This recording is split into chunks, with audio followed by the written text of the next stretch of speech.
हुआ तो हमने उसका वर्णन किया कि अरण्य घोष के साथ। अब लोगों ने कहा आपने कैसे कह दिया, तो हम कहें कभी पढ़िए, और अगर पढ़ नहीं सकते तो ब्रज 84 कोस की यात्रा करने जाइए, और ब्रज 84 कोस की यात्रा करने जाओ तो ब्रज 84 कोस में कोकिला वन में जाइए, और कोकिला वन में कोसी के पास में मथुरा क्षेत्र, कोसी क्षेत्र के मध्य में जावा गांव जाइए, और जाव गांव जाइए, उस जाव गांव में जाकर देखिए उस गांव में अनय घोष, जटिला, कुटिला, कृष्ण और राधा जी का मंदिर बना हुआ है, जो आज भी ब्रज 84 कोस में विराजमान है, जो आज भी ब्रज 84 कोस में।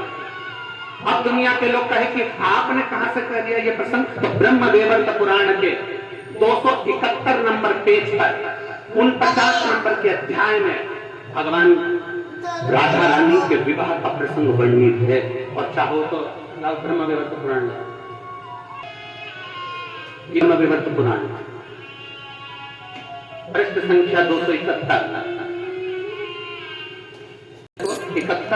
अध्याय नंबर 49, जिसके अंतर्गत भगवान देवाधिदेव महादेव, आप जहां हमारी उंगली चल रही है वहां पर दिखाएं, श्री महादेव जी माता पार्वती को कहते हैं पार्वती जी। ये पूरा प्रसंग आप पढ़िएगा, और पढ़ने के बाद फिर नीचे आइएगा। 12 वर्ष जब राधा जी 12 वर्ष की हो गई, उन्हें नूतन यौवन में प्रवेश करती देखकर माता पिता ने ब्रायन वैश्य के साथ उनका संबंध निश्चित कर दिया। उस समय पर श्री राधा घर में अपनी छाया को स्थापित कर चली गई। अब ईमानदारी से कहिएगा, लंका में सीता जी की छाया गई थी तो तुलसीदास जी ने उनको छाया सीता कहा था। क्या कहा था? सीता। जानकी जी, सीता जी को लेकर हरण कर रावण गया तो छाया सीता कहकर नहीं लेकर गया, माता जानकी को लेकर गया। तो यहाँ पर भी प्रसंग आता है राधा जी का। तब राधा जी ने अपनी छाया को स्थापित कर दिया, और छाया के साथ ही पुत्र ब्रायन का विवाह हुआ। ये प्रसंग हमारे ब्रह्म वैवर्त पुराण के अंतर्गत लिखा हुआ है। और अगर किसी को पढ़ना भी ना आए तो हमारा निवेदन है, एक बार ब्रज 84 कोस की यात्रा जरूर करिए, और ब्रज 84 कोस की यात्रा करते समय आप जाव गांव जाइए, कोसी कला के पास में कोकिला वन के अंतर्गत, मथुरा के अंतर्गत जाव गांव में जाओ, और वहां अनय घोष का मंदिर बना हुआ है, अयन घोष का मंदिर, जटिला कुटिला का मंदिर बना हुआ है, जहां भगवान कृष्ण और राधा विराजमान। तो दीदी ने कहा कि गुरुजी ये लोग आपको अपशब्द कर रहे हैं। हमने कहा उसका जवाब नहीं दिया जाता, अपशब्द कहने वाले अपशब्द करते रहेंगे, और भगवान शंकर की कथा आगे बढ़ती रहेगी। द्रौपदी के सोते हुए 5 पुत्रों का वध अश्वत्थामा ने कर दिया। सुनिए कथा, अरे बोले तो जम के। अश्वत्थामा ने द्रौपदी के सोते हुए 5 पुत्रों का वध कर दिया। भीम, अर्जुन अश्वत्थामा को पकड़कर द्रौपदी के सामने खड़ा कर दिया, तलवार दे दी हाथ में, ले द्रौपदी, काट दे शीश अश्वत्थामा। द्रौपदी, अश्वत्थामा का शीश काट, ले गया तलवार, काट दे शीश अश्वत्थामा। द्रौपदी हाथ जोड़कर अपने पति भीम अर्जुन से कहती है, नहीं, मैं इसको नहीं मार सकती, ये मेरे गुरु का पुत्र है। गुरु का पुत्र? हाँ, तो इसने तेरे बेटे को मारा तो तू इसको क्यों नहीं मार सकती? द्रौपदी कहती है, अगर कोई कुत्ता हमें काटेगा तो क्या हम कुत्ते को काट खाएंगे? कोई सांप हमें डसेगा तो क्या हम सांप को डस लेंगे? कोई बिच्छू हमें काटेगा तो क्या हम बिच्छू को काट खाएंगे? कहती है, अगर कुत्ता हमें काटे तो हमें कुत्ते से दूरी बना लेना चाहिए। कोई भौंकने वाला अगर श्वान है और तुम्हारे पीछे भाग रहा है तो तुम उससे दूरी बना लो, और कुत्ते के पास मत जाओ। क्यों जा रहे हो? तुम्हें मालूम है ना कि वो श्वान है, तुम्हें मालूम। श्वान काटे तो श्वान से दूरी बना, श्वान काटे तो हम श्वान को नहीं काटते। कोई अपशब्द बोल रहा है तो अपशब्द नहीं कर सकते, कोई आड़ा टेढ़ा बोल रहा है तो आड़ा टेढ़ा नहीं कर सकते, कोई अपशब्दों की गर्जना कर रहा है तो अपशब्द नहीं कर सकते। क्यों नहीं कर सकते? क्योंकि उसको ज्ञान का अभिमान है, उसको अहंकार आ गया, अभिमत्ता आ गई, अपने भीतर उस ज्ञान का अर्जन हो गया, इसलिए वो अपशब्द कर रहा है। पर जो विद्वान ब्राह्मण होते हैं, ब्रज में रहने वाला एक एक विद्वान ब्राह्मण ब्रज का निवासी जो विद्वान ब्राह्मण होते हैं वो एक एक पुराण का अध्ययन करे हुए होते हैं, इसलिए उनको मालूम है कि ये प्रसंग कहां से लिया गया होगा, ये प्रसंग कहां से बोला गया होगा। जिसने ब्रज 84 कोस की यात्रा करी होगी उसको मालूम है कि हमने ब्रज 84 कोस में कोकिलावन में जब प्रवेश किया था तब हमने अरण्य घोष का मंदिर देखा है, हम वहां पहुंचे, आज भी वो स्थापित है, आज भी वहां जटिला कुटिला विराजमान, आज भी वहां संशय बहुत लोगों का क्या है।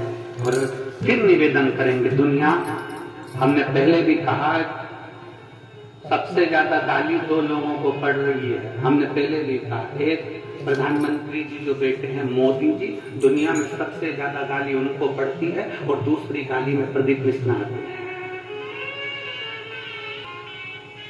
दुनिया में अगर सबसे ज्यादा किसी को गाली पड़ती होगी तो उनको पड़ती होगी, एक कथा के मामले में अगर सबसे ज्यादा गाली पड़ती होगी तो हमको पड़ती होगी, टोटका वाला महाराज, तो ये वाला महाराज, तो शब्द, तो ताने, तो गाली, उसको पहचानो।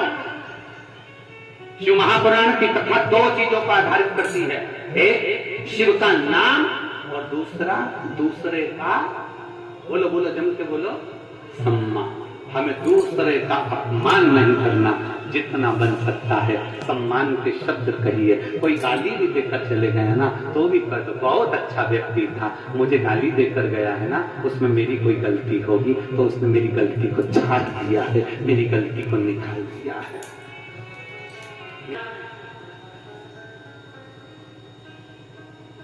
महाराज लंका में प्रवेश कर गए और लंका में जैसे हनुमान जी प्रवेश करे तो उनको रावण ने पकड़वाया और पकड़कर सभा में बुलाया और अपशब्द कहे, ताने दिए, फाड़ने लगा। चोरी से धमकरी छत्तीसगढ़ से सत्य सनातन धर्म को जगाने की जो अलग जगाई है, गुरुदेव में प्रणाम करती हूँ। गुरुदेव हमें बचपन से ही ईसाई धर्म की दीक्षा दी गई, हम बचपन में ईसाई धर्म से जुड़े रहे, हमें ईसाई धर्म की दीक्षा दी गई। शादी के बाद भी कभी हमने पूजन पाठ नहीं किया, ईसाई धर्म के अंतर्गत ही हम रहे। गुरुदेव पहली बार रायपुर गई और वहां सामान खरीदने के उद्देश्य से गई थी और भीड़ को देखकर मेरी कथा में बैठ गई। और भीड़ को देखकर जब कथा में बैठी तो कथा सुनने का जब भाव प्रकट हुआ तो सब लोग आपसे प्रार्थना कर रहे थे, श्री शिवाय नमस्तुभ्यं हम बोलकर बाबा से विनती कर रहे थे। तो मैंने भी सोचा क्या ऐसा होता है, और इस सनातन धर्म के लिए मैं वहां बैठकर भगवान से प्रार्थना कर आई कि अगर तूने मुझे लाड दिला दिया तो मैं मान जाऊंगी सनातन धर्म में भी भगवान है। और बाबा ने ऐसी कृपा करी कि मुझे लाड दिला दिया, तब से मैंने वापिस अपना सनातन धर्म अपना लिया। गुरुदेव अपनाया, कुछ समय के बाद मेरे पापा का सिर में नस फट गई और डॉक्टरों ने कह दिया कि 10 से 15 लाख का खर्चा होगा और इनकी बचने की कोई गारंटी नहीं। गुरुदेव एक हॉस्पिटल से दूसरे हॉस्पिटल में रिफर कर दिया गया, तब क्या कर, तब उसी समय पर एक हॉस्पिटल में पहुंचे, वहां कुछ इलाज प्रारंभ हुआ और मेरी बहन बोली कि तू चिंता मत कर, मैं स्वयं सीहोर जाती हूँ और वहां पर रुद्राक्ष लेकर आती हूँ। मेरी बहन सीहोर गई, वहां से रुद्राक्ष लेकर आई और डॉक्टरों ने कह दिया था कि ये बच नहीं पाएंगे। हमने रुद्राक्ष का जल उनके शरीर पर लगाना प्रारंभ करा, 2 बूंद उनके होठों पे देना प्रारंभ करा, तब उनको होश आया और उनका शरीर काम करना प्रारंभ करा और ऑपरेशन भी सक्सेस हुआ। पर अभी चलने में थोड़ी सी तकलीफ है और देवादिदेव महादेव की कृपा से वो भी जल्दी से चलना प्रारंभ करेंगे। हम बाबा करने आए हैं, बाबा को प्रणाम करने आए हैं।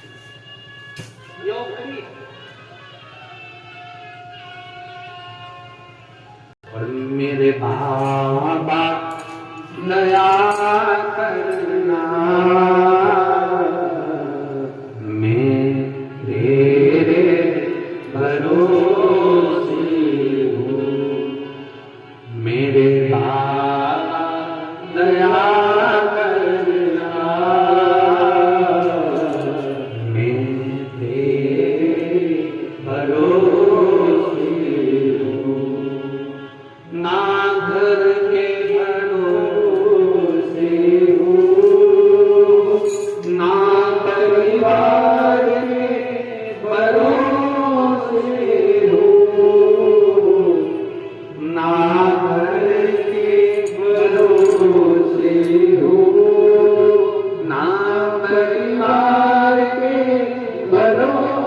से हो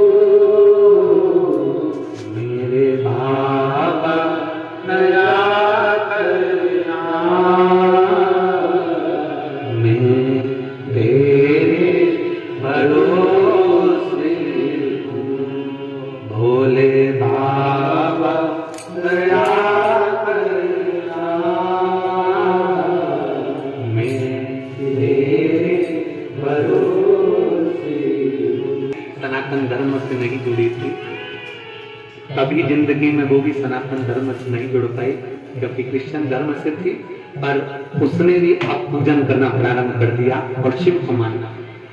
कथा का पंडाल रायपुर का, जहां बैठकर कथा सुनी, मन में आया, बाबा से कह दिया, बाबा ने स्वीकार कर लिया, जान गए कि सनातन धर्म है क्या। हम तो कई लोगों को देखते हैं तो कहते हैं कि जो जानते हैं कि हमारा शिव शिव है, जानते हैं कि शंकर शंकर है, तो भी वो विचित्र भाव लेकर आ जाते हैं। क्या ऐसा हो सकता है?